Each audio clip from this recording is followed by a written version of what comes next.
রবিউল আউয়াল মাস এমন একটা মাস, যে মাস হচ্ছে সকল মাসের খুশি, ঠিক কিনা? সকল মাস যে মাসের অপেক্ষা করে, সকল মাস যে মাসের রেফারেন্সে সকল মাস সম্মানিত হয়, সেই মাসটাই হচ্ছে রবিউল আউয়াল মাস। আম্মা বাদ ফায়া আইয়ুহাল মুমিনুনাল আশিকুন আ'লামু আন্না শাহরার রবিউল আউয়ালি শাহরু মিলাদিন নবিয়্যি সাল্লাল্লাহু আলাইহি ওয়াসাল্লাম লিআন্নাহু উলিদা রাহমাতাল লিল আলামিন ফি ইয়াউমিল ইসনাইনি মিনাস সানি আশার ইন্না যিকরা মিলাদিল আউলিয়া ইল্লাহি সুবহানাহু ওয়া তাআলা আযজা ওয়া জাল্লা ইবাদাতুন। অতঃপর তোমরা জেনে রাখো, হে আশিকগণ, হে মুমিনগণ, হে আহলে সুন্নাত ওয়াল জামাতের অনুসারীগণ, এলামু আপনারা জেনে রাখুন, আন্না শাহরার রবিউল আউয়ালি, এই মাসটা হচ্ছে, নিশ্চয়ই এই মাসটা রবিউল আউয়াল মাস, শাহরু মিলাদিন নবিয়্যি সাল্লাল্লাহু আলাইহি ওয়াসাল্লাম, এই মাসের মধ্যে আমার নবীজি দুনিয়ার জমিনের মধ্যে আগমন করেছেন। বলেন সুবহানাল্লাহ। লিআন্নাহু, কেননা আমার নবীজি সাল্লাল্লাহু আলাইহি ওয়াসাল্লাম উলিদা রাহমাতাল লিল আলামিন, তিনি দুনিয়ার জমিনের মধ্যে রহমাতুল লিল আলামিন হিসাবে, জগৎ সমূহের রহমত হিসাবে এসেছেন। ফি ইয়াউমিল ইসনাইনি, সোমবারে তিনি দুনিয়ার জমিনের মধ্যে আগমন করেছেন। মিনাস সানি আশারা, বলেন সুবহানাল্লাহ, অর্থাৎ 12 রবিউল আউয়াল মাসের সোমবারে শুভে সাদিকের সময়, শুভক্ষণে আমার নবীজি সাল্লাল্লাহু আলাইহি ওয়াসাল্লাম দুনিয়ার জমিনের মধ্যে এসেছেন।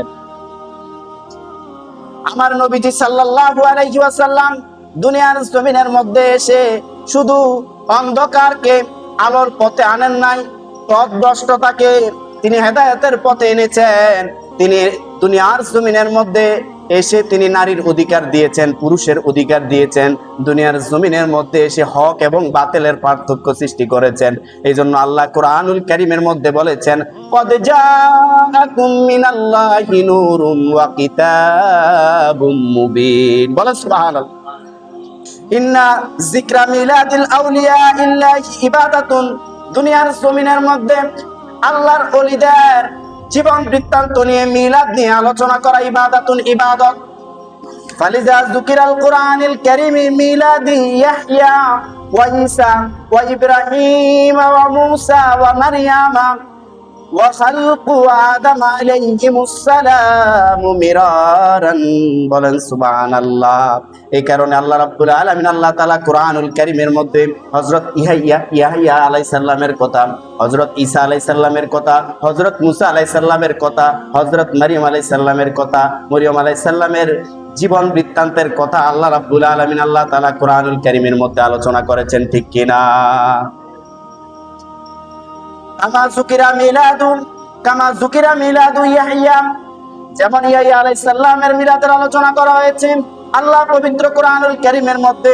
পবিত্র কুরআনুল কারীমের সূরা মারইয়ামের 15 নম্বর আয়াতে আল্লাহ রাব্বুল আলামিন, আল্লাহ তাআলা হযরত ইয়াহইয়া আলাইহিস সালামের জীবন বৃত্তান্ত আলোচনা করতে গিয়ে বলেছেন, তার প্রতি সালাম, অর্থাৎ ইয়াহইয়া আলাইহিস সালামের প্রতি সালাম, যেদিন তিনি জন্মগ্রহণ করেছেন, যেদিন তিনি ইন্তেকাল করবেন এবং যেদিন জীবিত অবস্থায় পুনরুত্থান করা হবে। বলেন সুবহানাল্লাহ।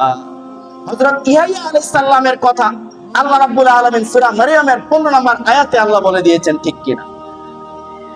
এখন তাদের কাছে প্রশ্ন, যারা বলে আল্লাহ মিলাদুন নবী সাল্লাল্লাহু আলাইহি ওয়াসাল্লাম পালন করেন নাই, আমরা নতুন করে কি পালন করি? আমরা কি নবীজির থেকে বেশি বুঝিনি? নবীজির সাহাবীদের থেকে বেশি বুঝিনি? তাবিঈনদের থেকে কি বেশি বুঝিনি? তারা দলিল পায় না, কেননা আল্লাহ কুরআনুল কারীমের মধ্যে বলে দিয়েছেন, খাতামাল্লাহু আলা কুলুবিহিম, আল্লাহ তাআলা তাদের কলবের মধ্যে মোহর মেরে দিয়েছেন, ঠিক কিনা? খাতামাল্লাহু আলা কুলুবিহিম ওয়া আবসারিহিম, আল্লাহ তাআলা তাদের কলবের মধ্যে মোহর মেরে দিয়েছেন। ওয়া আবসারিহিম, তাদের দৃষ্টিশক্তির মধ্যে আল্লাহ তাআলা মোহর মেরে দিয়েছেন, ঠিক কিনা? তারা তো দেখবে না, তারা কখনো দেখবে না, অথচ আল্লাহ সূরা মারইয়ামের 15 নম্বর আয়াতের মধ্যে হযরত ইয়াহইয়া আলাইহিস সালামের মিলাদুন নবীর কথা, ইয়াহইয়া আলাইহিস সালামের জন্ম বৃত্তান্তের কথা বলে দিয়েছেন। বলেন সুবহানাল্লাহ। তারপরে শুধু তাই নয়, আল্লাহ হযরত ঈসা আলাইহিস সালামের জীবন বৃত্তান্তের কথা বলেছেন। ওয়া যুকিরা মিলাদু ঈসা আলাইহিস সালাতু ওয়াস সালাম, আল্লাহ রাব্বুল আলামিন, আল্লাহ তাআলা কুরআনুল কারীমের মধ্যে বলেছেন, ওয়াস সালামু আলা ইয়াউমা উলিদতু ওয়া ইয়াউমা আমুতু ওয়া ইয়াউমা উবাসু হাইয়ান, বলেন সুবহানাল্লাহ। আল্লাহ রাব্বুল আলামিন আল্লাহ তাআলা সূরা মারইয়ামের 33 নম্বর আয়াতে